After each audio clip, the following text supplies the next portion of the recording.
L'agriculture aujourd'hui, elle est vraiment dans une crise écologique, sanitaire, une crise au niveau des ressources, aussi une crise sociale avec de nombreux agriculteurs dans le monde qui ne peuvent pas, qui sont parmi les plus pauvres personnes du monde. Voilà, vous avez ici un résumé de toutes les problématiques dont doit faire face l'agriculture. Déjà, un manque de disponibilité des terres, on est de plus en plus nombreux. Nos villes se développent de plus en plus, il y a de moins en moins de terres disponibles pour la production alimentaire. Or, on est de plus en plus nombreux et on mange de plus en plus, et on mange de plus en plus de viande qui nécessite énormément de terres. Pourquoi est-ce que l'élevage est si impactant pour l'environnement et est si contributeur d'émissions de gaz à effet de serre? Alors déjà, raison fondamentale, c'est que c'est le nombre impressionnant d'animaux qu'on nourrit tous les jours, qu'on élève et qu'on tue pour fabriquer cette viande et ces produits laitiers qu'on consomme. Donc vous voyez que les animaux d'élevage, donc en vert sur le graphique du milieu, c'est la masse des vertébrés sur Terre. Donc là, les vertébrés sur Terre sont essentiellement des animaux d'élevage. Chaque année, il y a 20 milliards d'animaux de ferme qui sont élevés et tués. En France, c'est 3 millions d'animaux d'élevage qui sont tués chaque jour pour être mangés. Donc forcément, ces animaux, il faut les nourrir. Pour les nourrir, il faut produire des aliments où il faut de vastes espaces de terre pour les faire pâturer. Donc il faut les nourrir, il faut les loger. Et ils produisent eux-mêmes des déchets, des flatulences qui émettent des polluants. En matière de consommation de terre, un graphique qui montre que aussi l'importance, les vastes quantités de terre nécessaires à la production d'un kilo de bœuf. Cette terre, elle est nécessaire à la fois pour produire les aliments qui vont nourrir les animaux d'élevage et pour le pâturage, pour les animaux qui sont plus élevés de manière davantage extensive. Et ces terres, elles sont aussi, je le disais tout à l'heure, en grande partie utilisées sur des zones qui ont été, dont la forêt a été détruite pour libérer cet espace destiné au pâturage. Donc, premier problème, c'est le fait qu'on va utiliser des aliments qui pourraient être directement utilisés pour la consommation humaine, mais on va les donner aux animaux qui eux-mêmes vont produire de la viande. Et ça, c'est déjà une manière très très inefficace de produire de l'alimentation pour les humains. Donc aujourd'hui, il y a 1/3 de toutes les céréales qui sont produites dans le monde et 90% du soja produit dans le monde qui est destiné non pas aux humains mais aux animaux d'élevage. Et pourtant, cette manière de produire de la nourriture et de la viande est très inefficace puisque toute l'énergie que va retirer les animaux de cette consommation alimentaire, elle va être utilisée pas à 100% pour produire de la viande consommable, elle va être utilisée aux animaux pour se mouvoir et pour développer des parties du corps qui ne seront pas forcément transformées en viande consommable. Donc au final, il faut à peu près, selon les études, selon les estimations, 10 à 20 kilos de nourriture pour produire 1 kilo de bœuf. Dans une étude, les Nations Unies ont estimé que même en prenant en compte l'apport calorique permis par la production de viande, si on utilisait les aliments qui sont aujourd'hui destinés aux animaux d'élevage pour nourrir directement les humains, on pourrait nourrir 3,5 milliards de personnes, donc la moitié de la population mondiale. Globalement, l'alimentation est responsable dans un pays donné, une économie donnée, de 20 à 35% des émissions d'une nation.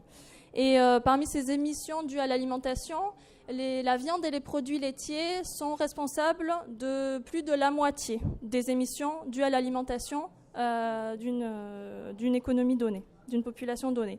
Un chiffre encore récent qui a été publié par l'ADEME montre que les produits d'origine animale, viande, produits laitiers, œufs, poissons, sont responsables de 50% donc, de l'impact de l'assiette pour à peine 20% des quantités consommées. Une autre étude un peu plus ancienne a montré que la viande représente 8% du poids d'un panier de consommation moyen d'un ménage français, mais 23% de son coût et pas moins de 34% de son contenu carbone. Le monde de l'élevage propose ses propres solutions. Vous l'aurez compris, ce ne sera pas de réduire la part de l'élevage dans l'économie, mais plutôt ça va être des solutions techniques qui va viser à modifier l'alimentation de l'élevage, par exemple des bovins, des animaux, pour qu'ils émettent moins de flatulences, pour qu'ils émettent moins de méthane.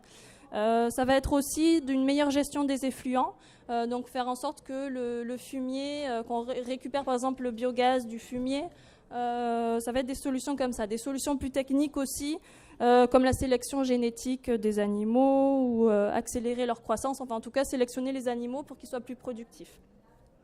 Donc là vous avez ici sur la diapo des exemples de projets en France qui ont été récemment promus. D'autres solutions. Une autre solution qui est très régulièrement avancée, c'est celle de l'agriculture biologique et extensive de préférence. Aujourd'hui, on en est très loin, c'est encore une grosse minorité. Il y a 90% en France des porcs qui sont élevés de manière intensive. 82% des poules de chair sont élevées de manière intensive.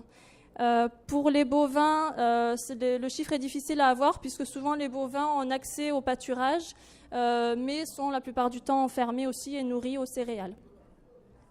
Alors, effectivement, l'agriculture biologique est une réponse très efficace à la plupart des problèmes, beaucoup de problèmes environnementaux, puisqu'elle utilise moins ou pas d'engrais, pas de pesticides, etc.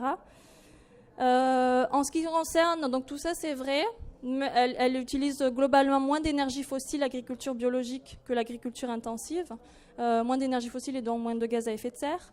Mais ceci n'est pas vrai pour l'élevage, et c'est même plutôt le contraire. En fait, l'élevage qui est produit de manière extensive sur les pâturages utilise beaucoup plus de surface terrestre, et donc il contribue beaucoup plus à la dégradation des sols, au déboisement. Et résultat, malheureusement, c'est l'agriculture, c'est justement l'élevage intensif qui est moins impactant sur le changement climatique que l'élevage extensif, contrairement à ce qu'on pourrait penser. Et la FAO, par exemple, dans son dernier rapport, montre que l'élevage au niveau mondial, l'élevage intensif est responsable de 5% des émissions anthropiques globales de gaz à effet de serre, mais l'agriculture et l'élevage extensif de 13% de ces émissions. Voilà. Et globalement, le pâturage aussi, effectivement, les prairies ont une certaine capacité à stocker le carbone, mais cette capacité, elle est bien moindre que, par exemple, une forêt tempérée. Donc, en gros, ces solutions de changement de pratiques agricoles, on ne va pas cracher dessus, elles peuvent avoir un certain impact, mais ces impacts sont très largement insuffisants pour vraiment résoudre le problème de l'impact de l'élevage sur l'environnement. Donc il va être indispensable, évidemment, vous voyez où je veux en venir, de réduire notre consommation de viande et de produits laitiers. Ici, c'est pas vraiment une donnée qui est partagée par tous aujourd'hui. Par exemple, ça c'est un sondage récent qui a été effectué par la fondation de Yann Arthus Bertrand et qui montre que les Français plébiscitent surtout en matière de changement alimentaire et d'agriculture des modes de production plus respectueux de l'environnement, dont de l'agriculture biologique, une limitation du gaspillage.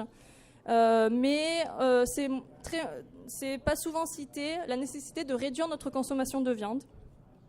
Et pourtant, je rappelle que la consommation de viande est responsable de la moitié des émissions liées à notre alimentation. Rester dans une alimentation omnivore en mangeant de la viande et des produits laitiers, mais passer au biologique, sans changer les aliments consommés, va vous permettre de réduire de 8% l'impact de votre alimentation sur votre empreinte carbone. Vous réduirez par contre de 87% l'impact carbone de votre alimentation si vous passez à une alimentation complètement végétale. Dans son dernier rapport d'évaluation, le GIEC lui-même pointe du doigt explicitement la consommation de viande et la nécessité de réduire notre consommation de viande pour réduire notre impact sur le changement climatique. Cette solution, elle est non seulement très très efficace, mais elle est aussi assez facile finalement à mettre en place et assez peu coûteuse, contrairement à tout ce qui touche vraiment à la mise en place de nouvelles technologies, aux énergies renouvelables qui vont nécessiter des changements d'infrastructure. Ici, on est dans une solution de mode de vie. Alors, qui a effectivement ses difficultés en matière comme tout changement de mode de vie, hein, mais qui ne nécessite pas d'investissement important. Une étude a montré que on a estimé qu'une réduction de la consommation de viande au niveau des recommandations en faveur des régimes plus sains, donc même en matière de santé, hein, on est dans une surconsommation de protéines animales dans nos pays, et j'y reviendrai rapidement tout à l'heure. Donc, si on suivait ces recommandations au niveau mondial, on réduirait de 50% le coût de la lutte contre le changement climatique.